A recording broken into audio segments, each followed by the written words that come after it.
hello. Hello. What are you doing here? I'm usually here on Thursday.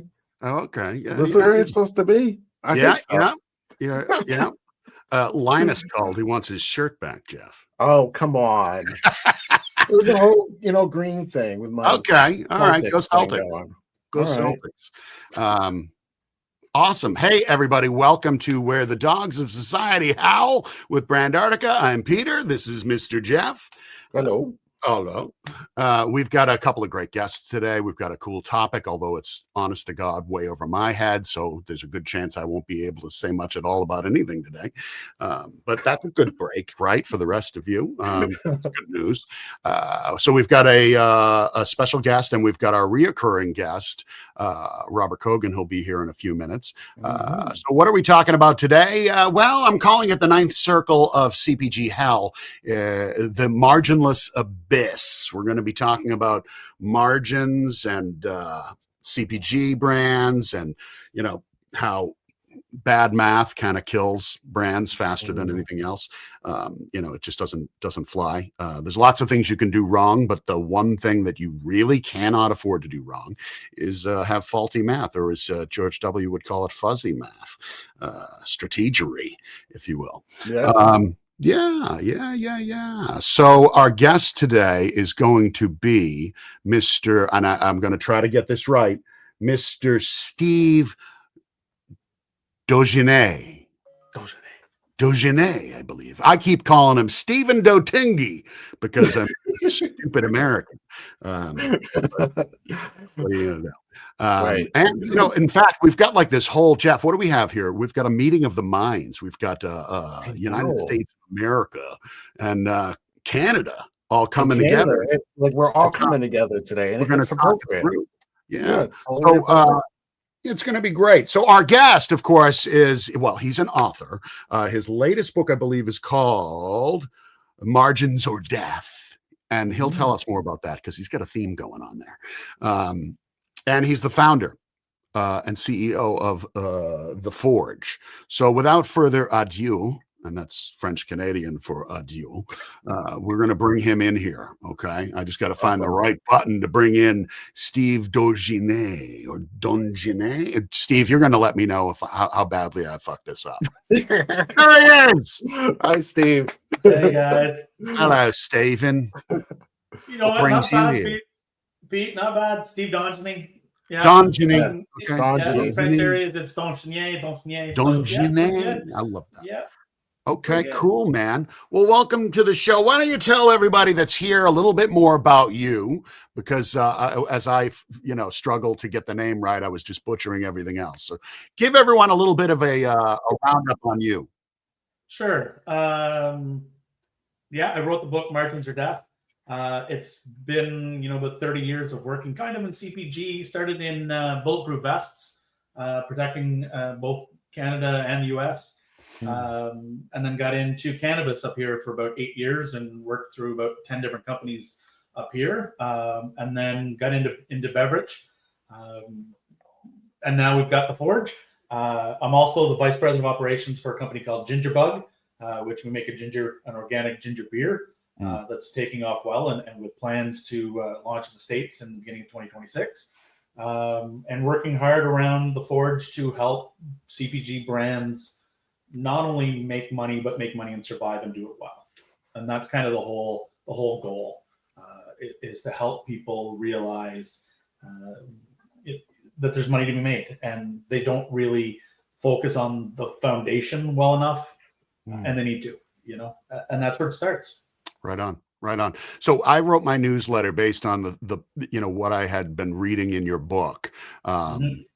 Earlier after we spoke this week, and I was kind of playing it off from Dante's Inferno. The deepest circle of hell was reserved for betrayal, but in CPG it's reserved for something just as lethal. That's ignoring the margins.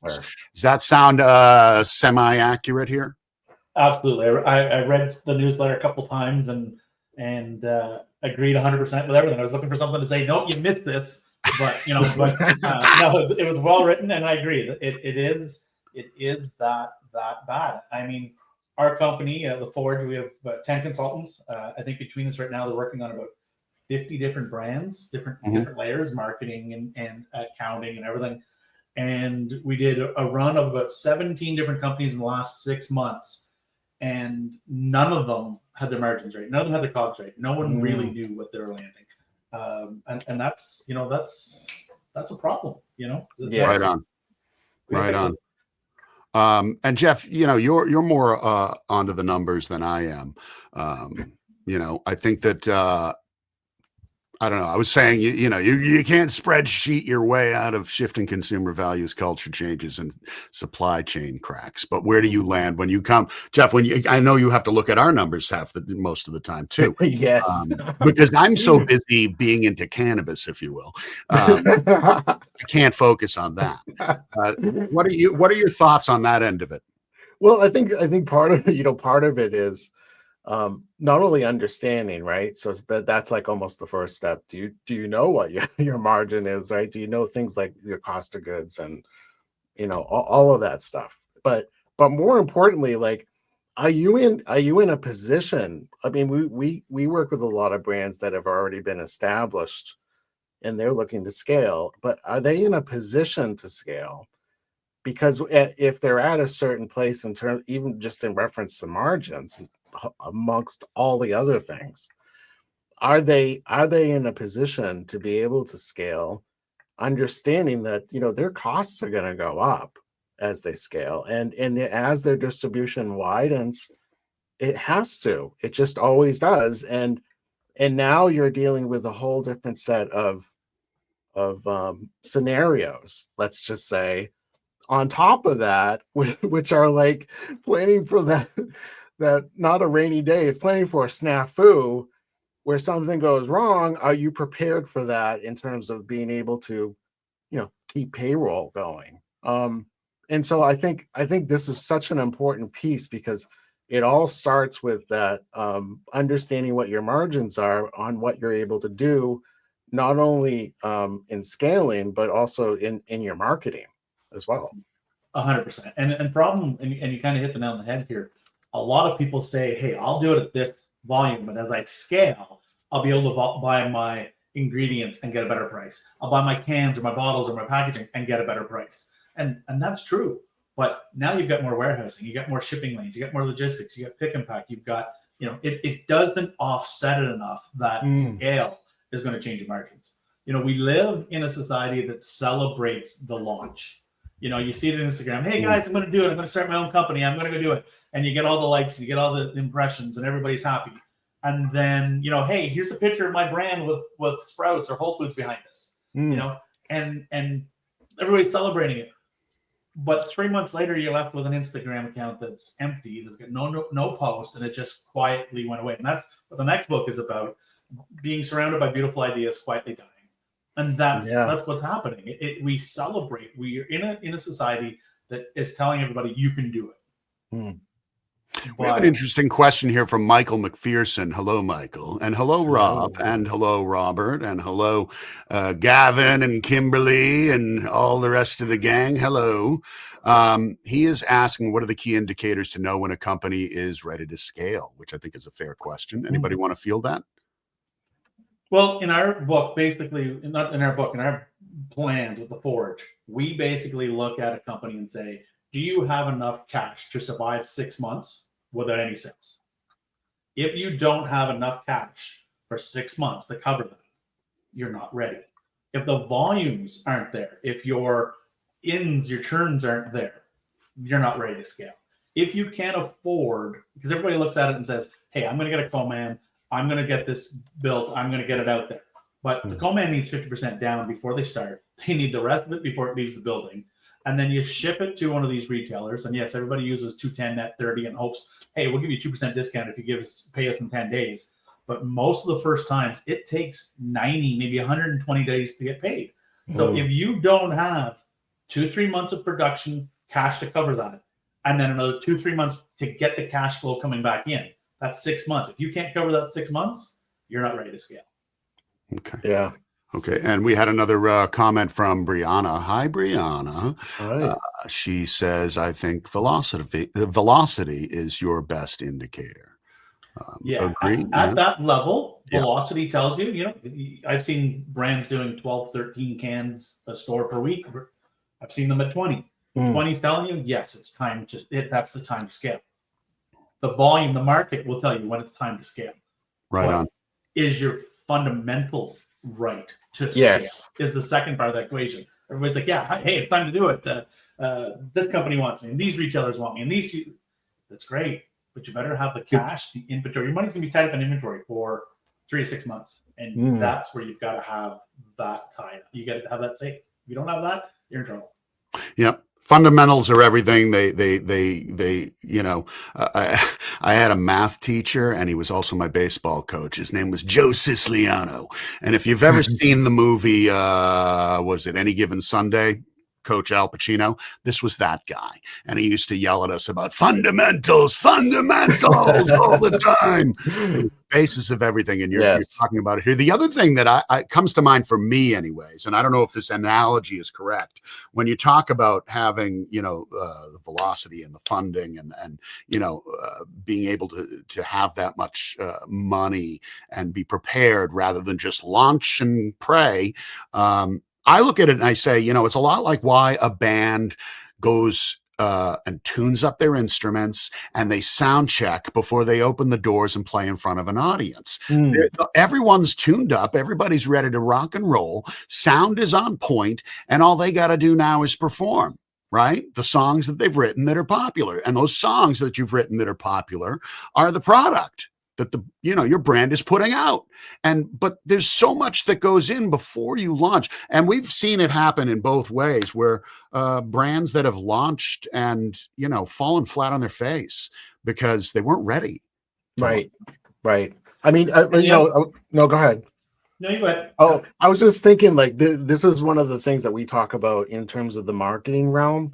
In terms of fundamentals or the foundation, setting the foundation.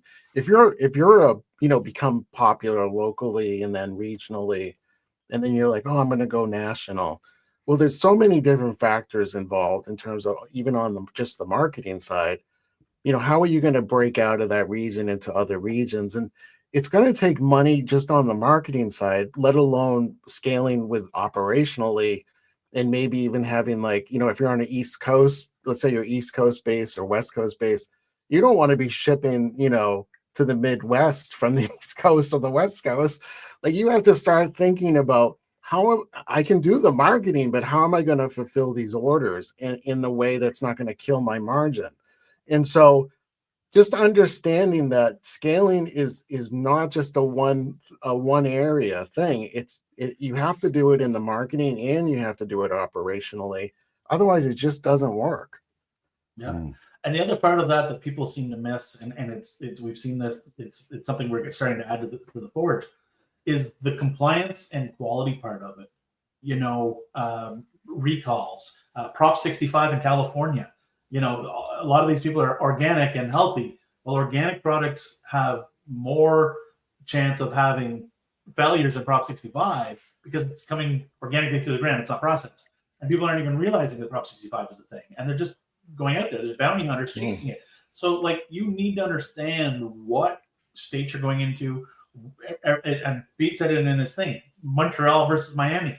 Complete different dynamics. Everywhere across the states, it's the same thing. It's different to where you want to go. There's different regulations. There's different markets. It's just not, hey, let's just go. Hey, yeah, my friends and family love the product, and so let's sell it across the country. Yeah, I mean, Steve, you just touched on a point, and I have this conversation all the time when I'm building an e-commerce site. It's like, how are you collecting sales tax? And then there's usually a dead silence. Yeah, because because even in Florida, there's separate taxes in counties. You can't just wing it. You can't just say I'll take care of it at the end of the year. It's really important. It's an important piece, and you could really get zapped at some point in time. Yeah, 100%. And people, that's why, yes, it's easy to scale. It's easy just to do it, but there's a lot to it. Yeah, and people don't get it. They get caught up in the dopamine effect of having likes on the social media and saying, hey, I'm going everywhere. Right. And that's honestly, Margins or Death was written One of the guys that I know well, he's in the Scaling Up. He's a coach for Scaling Up, which is a very nice program for companies to try to get to that next level. And he read my book and he said, Steve, it's like having a 50-year-old veteran grab you by the shoulders and saying, hey, what the fuck are you doing? And that's what it is. There's a line in here saying, if you're looking for someone to pat you on the back and say you can do it, or to help you through a hard time, go to counseling, because that's not this book. This book is here to tear you apart and show you what you're doing wrong, so you fix it before you're at your own funeral. And Gingerbug, the two founders, they read the book individually. Bren loved the book. Megan's like, if I had read it 3 years ago before we started, I don't know if I would have started. And that's okay too, because it means you weren't prepared. And we're seeing that a lot. Gavin's got a great question for you, Steve. What happens when business does scale too fast? Is there any recovery, or is it all never-ending pain? I don't think he wrote it that way, but I'm reading it. Yeah, that's a good way. It was a good presentation. I like it. Thank you. I think, it all depends on the people riding the bus. For example, I'll give a little story here. Megan at Gingerbug realized she didn't understand ops. She's been doing it for 3 years. She said, I don't understand ops. It's on LinkedIn. She fired herself from that role and brought me in, someone who's experienced, to do it. She realized, hey, I don't know what I don't know here, and changed the script. She rewrote it, saying, here, I need an expert to go do it. I think if people can be honest enough to realize, hey, I got a sore tooth, I go to a dentist, right? If I'm honest enough to say I need somebody who understands this to help me, then there are ways to do it. It may mean scaling some departments back. It may mean killing the long tail. You may have products that you're hitting your margins numbers. You got products that's not moving. If you're okay to say, yeah, you know what, my cherry buckwheat isn't selling, I'm mixing it, that's it, then you've got chances. You do have the opportunity to change the script. You just got to be honest with yourself to know, hey, what's not working and how do I fix it? But yes, there are opportunities to scale. I mean, once you get into any retailer, that's the start of it. But it's a celebration. I agree. You get into one of the big boys and you get 600, 2,000 stores across. That's amazing. But that's where it starts. Now the fight's on. Now you got to stay there. You've got to beat the numbers. You got to hit. The category buyers. They're there to make money. And if you're not making the money, they're going to change it. So yes, there is a way to change it. So if we were to just look at it and say the margins aren't just about the numbers, they're oxygen for your brain, your business brain. The logistics aren't just the truck schedules. Operations aren't just, bullshit office trivia. This is the foundation. This is the skeleton. This is the bones with which the body stands up with. So if you ignore them all, what do you got? You're a sack of meat and you got nothing, right? So since I'm throwing around all kinds of weirdo terms here, let's get into let's talk a little bit about your savage math checklist, or as I call it, the Slipknot math checklist. I think savage math is really where it's at. Yep. Let's talk a little bit about that. What are some of the things you refer to here? Because these are the sort of things that someone should be asking themselves if they're in this business and they're trying to get ahead. Yeah. I think a lot of people don't realize what those levels come with. They don't understand the trade spend, the promo. So when you're like, I've got what you wrote here in front of me here. Can you survive the 15% promotion cut? Because retailers are going to expect it. They're going to want that. They're going to want trade spend, the promos. Grocery stores are not selling groceries to the public. They're renting shelf space to brands. And when people understand that, it changes the entire prospect and the entire perspective of it. They are renting shelf space. 4 foot, 5 feet, eye level is more value than something at the floor. Handicaps, it's renting. So if you can't expect to pay that, if you can't pay that 15% promo spend, you're done. So you got to make sure that's built in. We get into what is your net selling price? What is the distributors taking? What is the retailers taking? Where does that come in? That's a big part of it. And that's word. That happens. That's not, maybe they will, maybe they won't. If you don't, you're out. income per square inch. That's what it is. 100%. Robert hits the nail on the head. And Robert knows it just as well as anybody out there. They are renting shelf space. That's right. And we're going to bring him in a few minutes. So get everybody, get your seatbelts on. Okay. Yeah. Tray tables up. Put your cigarettes out, Jeff. I will. You've got that's, you know, the easiest way to describe that, and it was brought to me the other day. It is greasing the palm.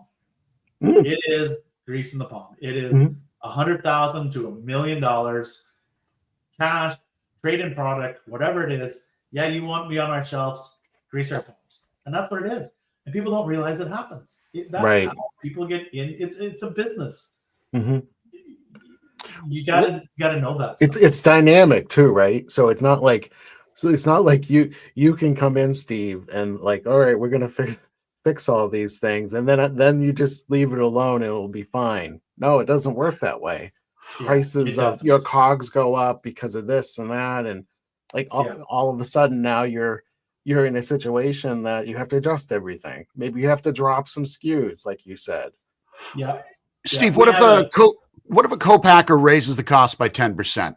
Well, how are you gonna, you know, how can you still breathe through that? I mean, you know, the problem, and I've vetted and worked with and interviewed over 30 co-mans in beverage across the United States.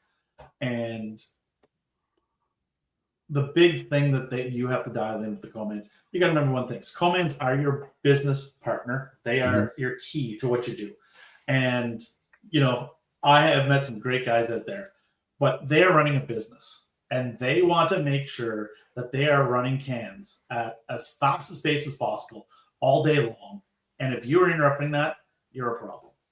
So if you can set up your co-man contract and keep it still, keep it dialed in so they don't have to worry about changing things, you can kind of avoid those percent changes. A lot of times those 10% changes come because you've changed recipes, you've changed ingredients, your last minute delivery on a supplier, you're changing out a color on a drink, you're changing out art can, you're making it more complicated, so they're going to charge you more. So first thing you've got to do is make sure you are, because most of these guys are going to be smaller brands that are going in, you're not a problem for the co-man. You're as smooth as you can be. So you eliminate them for wanting to charge you. Second part, if you're charging that, if all of a sudden that 10% comes in, let's say it's a tariff, let's say it's whatever it is, cost of living just goes up.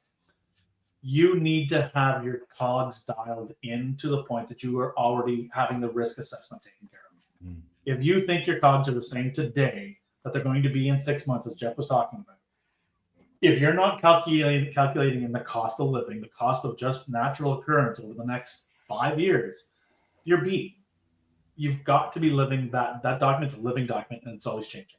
So 10%, I wouldn't just accept it. You don't accept it right off the cuff. You go back and say, what's this for? How do we get around this? What else can we do? Where are we at? And I am always a believer of having at least 2 co-mans ready to go. If you have, 60, 70% at one, 30% at the other, you can always play against each other and hope that, hey, you know what?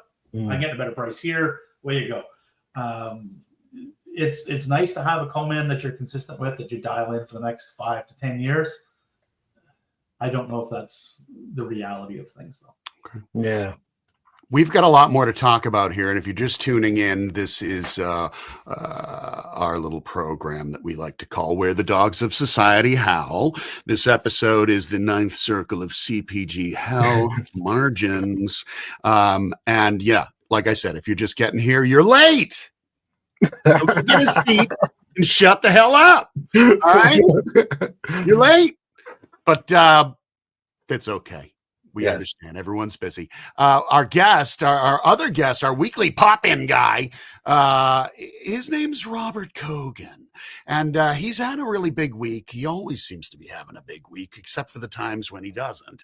But he's got a big week. With Sean and David at Melting Forest and the Eco Ideas team in Toronto, the shipment has landed. What shipment, you may ask? Well, you'll find out. He is, we're prepping and shrink sleeving things all across Canadian food service and retail. And it may sound like a day at the ballpark, but trust me, it may not be, but maybe it is. We've got what? Robert's going to tell you all about it. He's got 24 people sinking 47 action points all over the damn place. And they're getting ready for the big CHFA show next week in Toronto. So, and our friend Robert here, who's waiting patiently, I can see that he's seething in the green room. He's just foaming at the mouth. No, he's calm. He's calm. Robert's guiding multiple brands into the Canadian wilderness and Canadian channels. And this is going to be a milestone, big win for Melting Forest and the PFE distribution. Steve, you're on the list too here. Robert's got you identified for something, God knows what. So let's see what's going on here. What the hell is happening in Canada this week in Canada with Robert Cogan? Nice. That, Hi, Robert. Good afternoon, everybody. Hello again, Steve. Hi, Robert. So thanks for that great introduction, Peter. What's going on this week is, there you go. The 47 action points you refer to, it's pretty much how many things got to get done so you can get the label flats, the edits done, compliance with no comment Canadian health regulations, which are a complete shit show that you need to talk to me to tell you how crazy it is. And then you got to talk to somebody like Steve to make sure you get through the obstacle course properly, as Steve has already made some reference points to, in both countries and all around the world. But that is what's going on. There's been, I don't know, with every project, maybe 7 or 8 delays. And we did an ingredient change. We adjusted this, we did that. But the shipment is at the warehouse. I think this afternoon, the 4 pallets that are going to be shrink sleeved, can by can, 208 cases per pallet. They're going to be ready for the first deliveries over the next week or two and presenting at the CHFA show. Melting Forest has their own booth. It's the second show that they're doing. We were in Vancouver in March. And Melting Forest is also at the Eco Ideas booth. And Melting Forest is also going to be in some good recent news that I was able to be lucky enough to be surrounded by some good people to generate.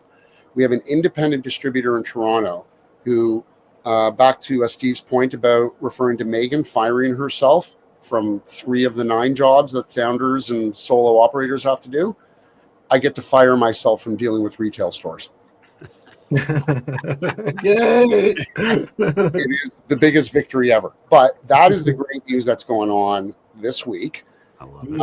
Also at the Elementary Produce, that's the name of our local distributor, in our small little, what do we call it, Steve? A little village, Oshawa to Fort Erie. Yeah, the Golden Horseshoe. Golden Horseshoe.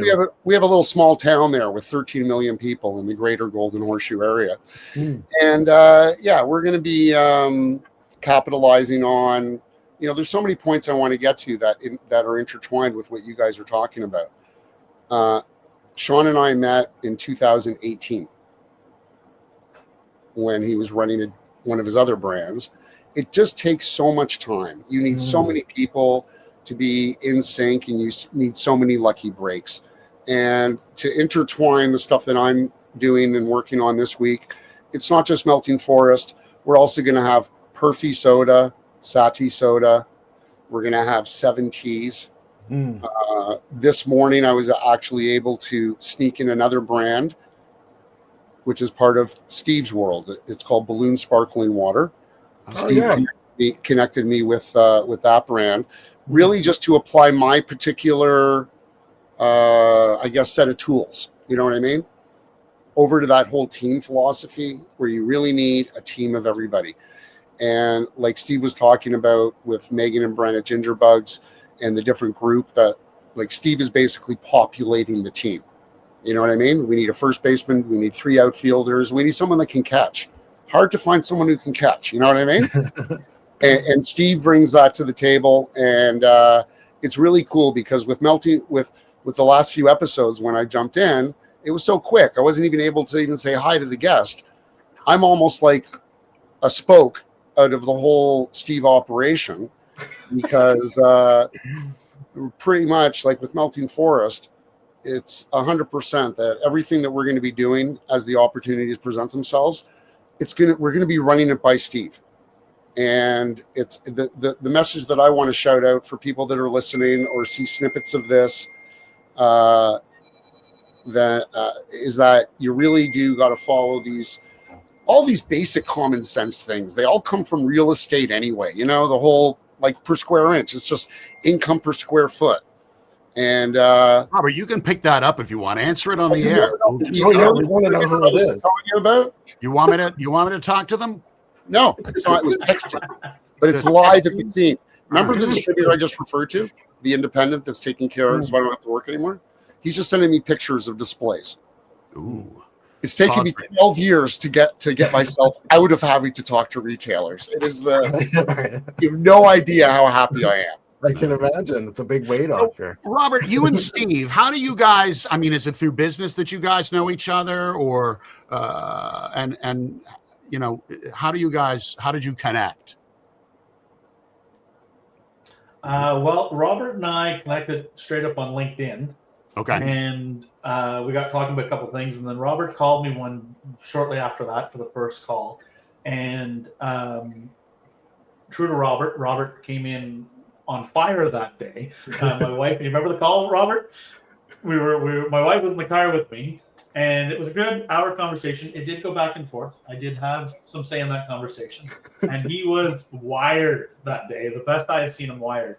And I went, my God, that's definitely somebody I need to stay connected with moving forward as we do this. My wife looked at me and said, "Who the fuck was that?" And it's been great ever since. He's bringing brands in, and a lot of these brands maybe aren't getting the right numbers. And my team is able to help them get to wherever they need to be. Like I said, the Forge has like 10 consultants. We've got CPA guys. We've got Shred guys, which is income tax credits. We've got an HR guy that just joined the team. We've got a marketing. We've got everything. So whatever somebody needs, we can put them in the right discipline. Truthfully, Robert and I get along real well. As my books kind of show, I'm kind of like the book says, no bullshit. We call a spade, and we throw the ball back and forth many times, and it's good to do. So. Steve, if Robert were a band, what band would he be? Ooh, Billy Idol late on the Saturday night. Oh, nice. Did you guys see the video clip of Billy Idol playing on the porch of some Cape house down in Massachusetts and Cape Cod? No. Some radio station had a contest. You'd win Billy Idol for the day, and he'd come to your house and just play a few tunes on the deck with Steve Stevens. And that's what they did. It was out of control, weird, and funny. I was going to say, Robert, do you have a band that Steve would be? That's a great question, because I do have that character correlation. I'm a U2 lifer, Supertramp before that, a lot of Simple Minds and all the classics. But let me think this one through for a couple secs, because there's the stoic side of Steve. It's like a stable. Whitey Herzog would be my baseball manager, which is a big compliment, because Whitey was a genius with his St. Louis Cardinals speed teams. But as a band, I don't know. I'm looking at more of there's like a bit of a Nick Mason type of vibe. Oh, like one of the architects behind the whole Pink Floyd thing. Yeah. That's what I come up, because there's this like stability. I need the stability to offset all of my basic instincts to go jump at every ball and try to catch every ball. And next thing you know, I'm slamming into the outfield fence, and there's Steve saying, "You couldn't have caught that ball." Well, this is what we do. This is what we do, Robert. With that. Well, they say you can't spell stability without ility, so that's what they say. Robert, if I was going to say you were a band, I would say Robert is the equivalent of the Prodigy, the Firestarter. Yeah, Firestarter. That's who that. I'd go. Robert's the okay. Prodigy. Well, I thought you were talking Offspring for a sec. But No. No. Okay. Yeah. The Prodigy. Firestarter.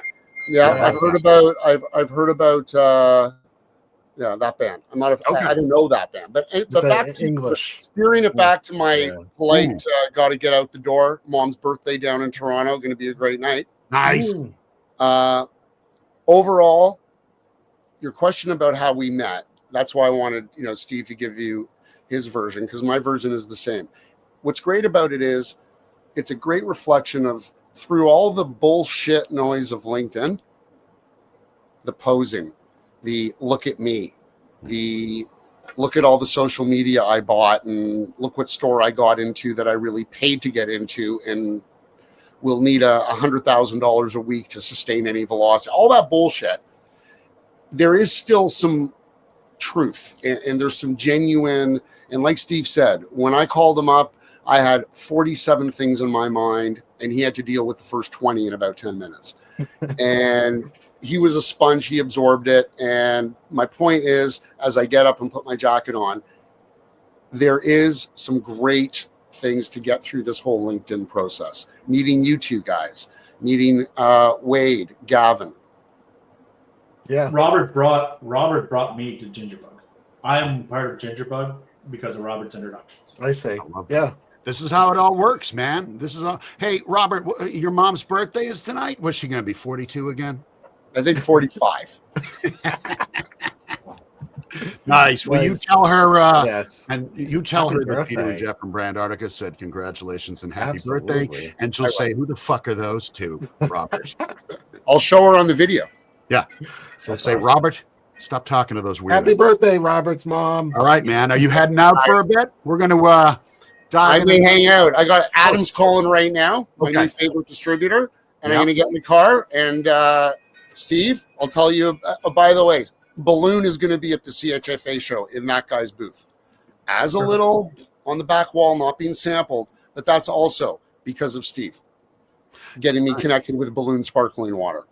Nice. So, Great serendipity here today, guys. Can't Thanks wait for to thanks for coming. see you next week. Steve, Yeah. we'll talk to you sooner than later. Awesome. Yeah, Yes, yeah, sir. yeah. All right, Have a brilliant. good dinner. Cheers. Thanks, Robert. So, in case anybody's wondering, and I know Robert's probably very much aware of this, how do I get amped up for these LinkedIn Lives? Well, I'll tell you how I do it.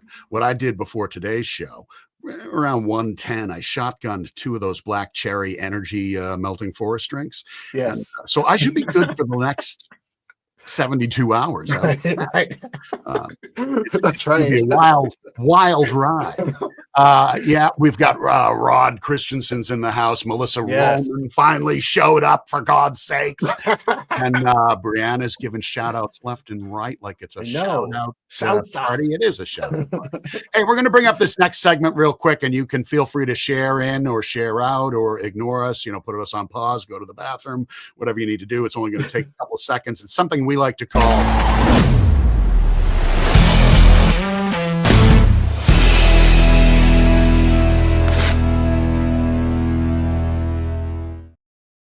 Sweet Mary.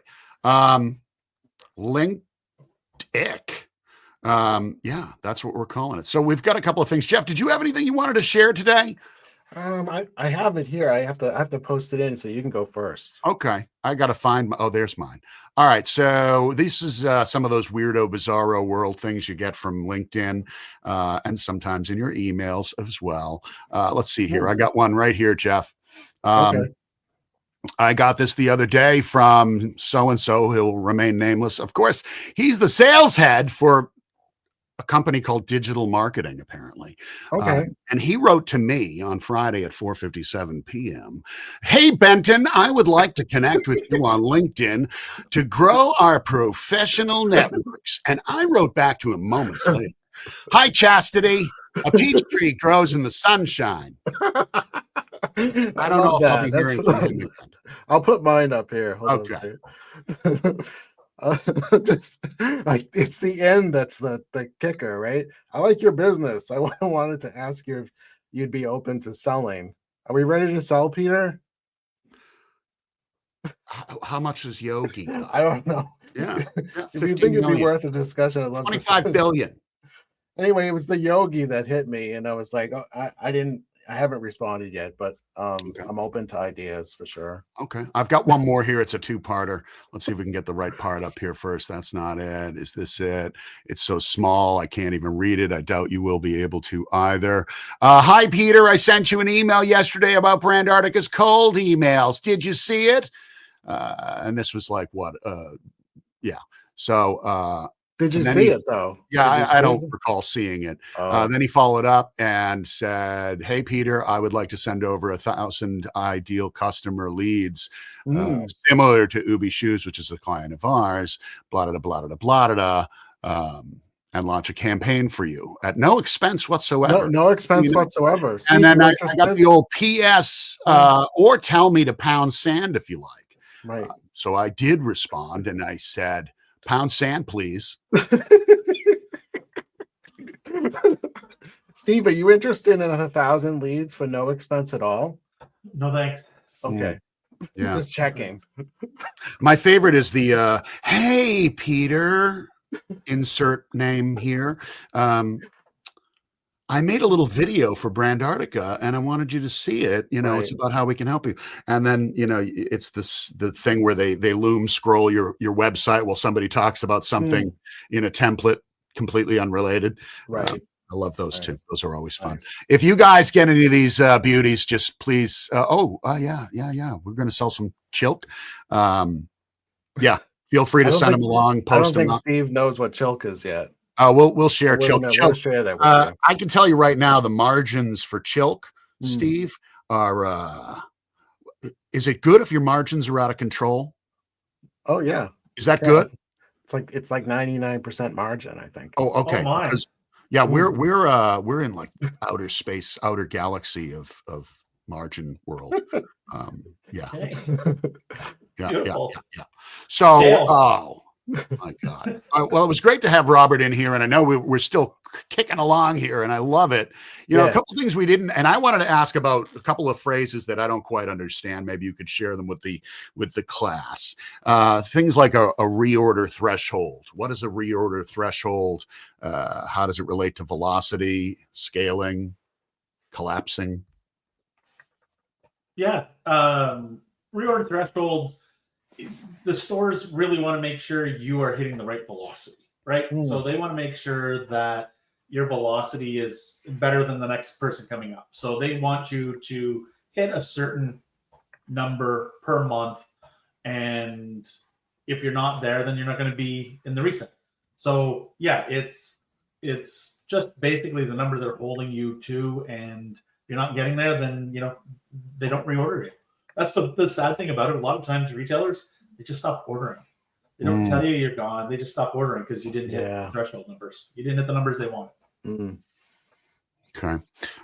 Kimberly is being overwhelmed with those as well. Well, from time to time, I guess. Yes. Definitely share them with us, Kimberly. I always enjoy seeing what other people are receiving from our great big spam world out there. Jeff, a couple more questions we should get into with Steve before we hit him with some lightning round, unexpected questions to get down to the to blow this story wide open, basically. Yeah, I mean, in terms of we're talking about margins, so maybe we stick with that. One of the things that we talk about a lot with potential clients is budgets, right?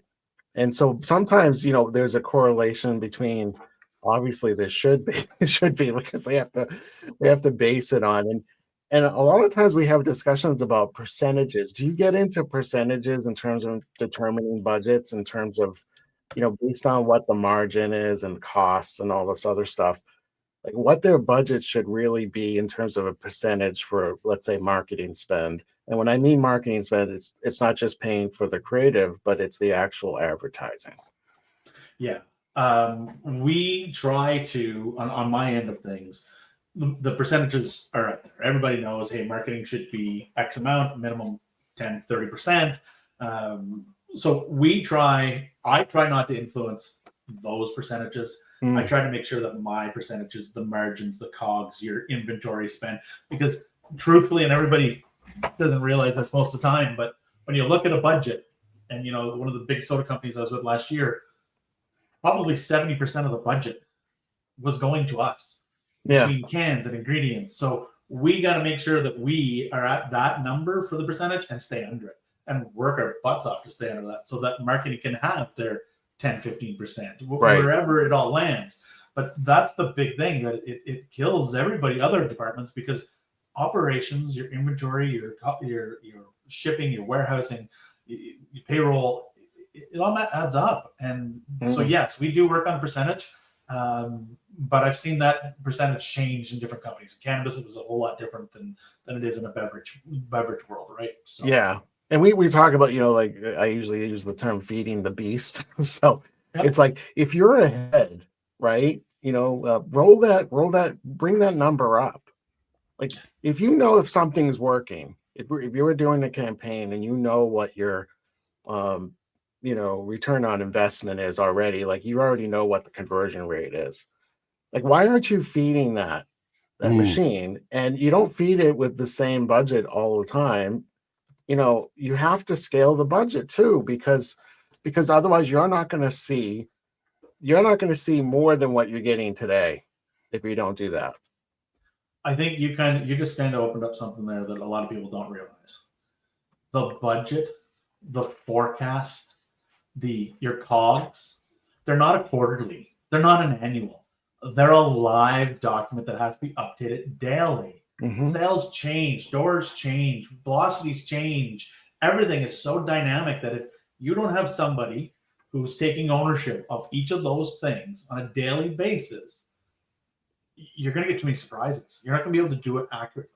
COGS change, things change. Pepsi or sugar, cans, aluminum right now, it is changing. Everything changes. You can't lock in something in a budget or in a forecast or a percentage and just assume that it's good for the next 3 months. You can't assume it's right for the next month. It changes, and you got to live in it. The growth rate can get stagnant too, in terms of like, if you're like you have this goal over 3 years, I'm going to hit this number, and you're just at a certain pace, it's not going to add up to hitting that number. Yep. That's right. That's right. Hey, we're running out of time, but I need to ask you, Steve, about the time you played. You played guitar in front of a relatively large audience. What can you tell us about that and what the story was?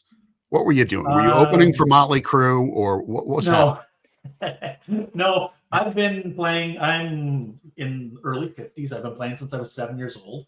I'm a blues guy. I studied and learned everything from Clapton to Keb Mo to Stevie Ray Vaughan. And then working in a coffee house in Burnstown that was an old school house that had about 120 seats. They brought in July Talk, Hawksley Workman, the Trues, a bunch of that kind of, as they're growing up. Green room afterwards, it was out in the middle of nowhere, so I started jamming with those guys afterwards. Ashley McKay, all those different guys. Grew up jamming with bunch of different guys, and then one day a buddy of mine was playing in the Blues Fest in Ottawa. Invited a bunch of the guys that he knew, that just kind of was a last minute thing, and we all ended up playing Blues Fest in Ottawa in front of It's awesome. A pile of people. Yeah. So wow, that's super cool. What was what went through your mind when you walked onto that stage? Try not to puke. That's good advice to yourself. It is. It really is. It's solid. Yeah, I've had a few moments like that. I was competing in the long drive tour, and one of my events I went to was televised by TSN, and Mark Hebscher back in the day was on the T announcing people. So I've had that moment too, where you get the camera and one guy lying out in the ground in front of you as you're trying to hit drivers right at him at Mach 4. So I've had a few moments where you're like, just don't puke.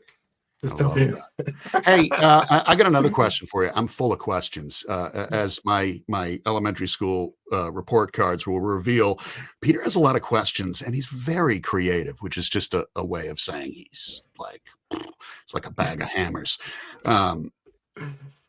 What's the name of the last person you ignored their phone Robert Cogan. Oh, yeah, I knew that would be easy. Yeah. That's awesome. And Jeff, you can hop in here at any point. Yeah. So, are you a foodie, Steve? Yes and no. I'm a Okay. carbs guy. So Okay. that kind of food I'm out there, but I'm going All right. So through things. if you could have anything that you would like barbecue tonight for dinner, in terms of a protein, what would it be? Oh, that should be a tomahawk. Ooh, nice. Yeah, Nice. not even have to think about that. Just a nice big tomahawk with a Oh, couple my of head. potatoes done up on the steak on the grill. And you'd put butter on it too? Oh yes, sir. Oh yeah. Oh, it would be swimming. Yeah, and real, like a cultured butter, not just Yeah. regular, something Maybe- cultured, organic, healthy butter. Yeah, Even an herb butter or something like that. That would be good. exactly. Yeah. Yeah. Nice. And being in the Maritimes, there probably have to be some either lobster or mussels or oysters or something to go along with that for sure. Love that. Now you're talking my language. Oh yeah. Absolutely. Have you ever noticed what color the mirrors in your house are? No? No. Okay. No. It's a valid question. Oh my God. Do you have a most hated mode of transportation, Steve? Yeah. Cyclists. Cyclists? Yeah, cycling and cyclists. Yeah, not doing that. Okay. Okay. Mm. And my final question of the day Mm. is if man in fact developed from monkeys, why do we still have monkeys? Thoughts? They're just lacking on the evolution chain, right? They're just back to the timeline. So Right. there's- We Well, evolved not evolved. from apes. Why are there still apes? because that gene hasn't evolved yet. They're still Oh, Right. okay. So That's they're You know just what I mean? it's just a backlog. Exactly. No, that's all. It was a split. It was a You know, branch. maybe if Exactly. the sapiens kept a better eye on their margins, they would have Right. That's you know, true. It's true. evolved faster. Right. I don't know. It's goddamn balderdash is what it is. It is. That's what it really boils down to. Mm. Hey, Steve, you were a real pleasure. Anywhere anybody can find out more about you, the Forge, the books that you're writing, where can we get them? Where great books are sold, where not so good books are sold. Where are we going to find your book? So the book is available on Indigo, Barnes & Noble, and Amazon right now. Nice. All three. It's also available through the website, forgecpg.com. There's some cool things on the website that we didn't get into, but we're creating tools for brands to run their margins, to run, should they kill a SKU? What's their cash flow? What's their cash cycle look like? They're free tools on that website for people to go and run. We don't record or capture any of the data. You close it off, it's gone. I think there's 7 tools up there right now that people are using. And they can understand, they get to see, what is their true COGS. They want to do a pack and they want to do a 4-pack, 12-pack, 15 or 20. You can run it in there and you can value that. So the forgecpg.com is where all that is at. And Steve Dontingy on LinkedIn is very active. I try to respond to as many people as I possibly can. I don't need any more AI programming and I don't need any lights from cannabis right now. I've been out of the cannabis game for 3 years. LinkedIn, I try to reply or connect the best I can. Yeah. And no cold emails either. He doesn't need those. Yeah. Well, if you ever need somebody to review a cannabis product for you, I'm all in. I'll take the hit. Literally. At one point with Canopy Growth, we had 1.2 million square feet of grow space. 64 homes. That's crazy. Wow. That is crazy. I've grown in HVS, Agnetics. I've grown in deep water culture. I've done it all. I love it. Wow. If you don't know Steve, you better You should. change that lickety split, as they say back in the 30s. Just change it, hit him up here and offer him, I don't know, 50,000 leads. No, don't do that. Just hit him up and say, hey, and talk to him honestly. His books are great. I don't know if we have the opportunity. Maybe we can grab a signed copy of one of your books and give it away at the one of these upcoming shows. Would be killer. That would be awesome if you could do because that. the only thing we didn't do a giveaway today because all I had was this Olive Garden, $25 Olive Garden card from 2018. And I was like, frankly, I don't know if it's still good, but if anybody wants to win it, just raise your hand. We'll send it to you. Does it lose value like a Visa card? I don't know. It may have increased in value. But if you want it, I'll send it, but you do have to pay the price of shipping and packaging. You will be charged on delivery for that. Oh boy. I love it. Well, Jeff and I were able to put out a new ebook this week. It's called, I forget what it's called, frankly. What was it called? Oh, Make Weird Work. Go figure. The Future of Creative Risk and Staying Grounded. That is available on our website. It is free. And it also comes in a can form so that you can drink it, which is super, super cool. What are we sharing here? I'm going to share it right here. See, there it is. If you don't want to download the book and read it. And since so many of you had a visceral reaction to the idea of me narrating the book, like whispering it into your ear as you sleep, I decided to just make it into a nice drinkable. It's better than streaming. It actually tastes better that way. I've always said you're better than streaming, Jeff. I know. Okay. Well, thanks for coming on today, everybody. It's been real, and we're going to do it again next Thursday. And, I'll tell you right now, for the people that didn't show up, you know what? They're missing out, right? Yeah. If you have friends, family, or people that you don't like, share the show with them and have them watch it, have them learn a little bit something about it, and invite them on your own to come back and join us next time, okay? And that is going to be about that and where it sits. So thank you so much, Steve. And we're not done with you yet, but we are just about done here, okay? So everyone wave bye-bye. All right, bye-bye.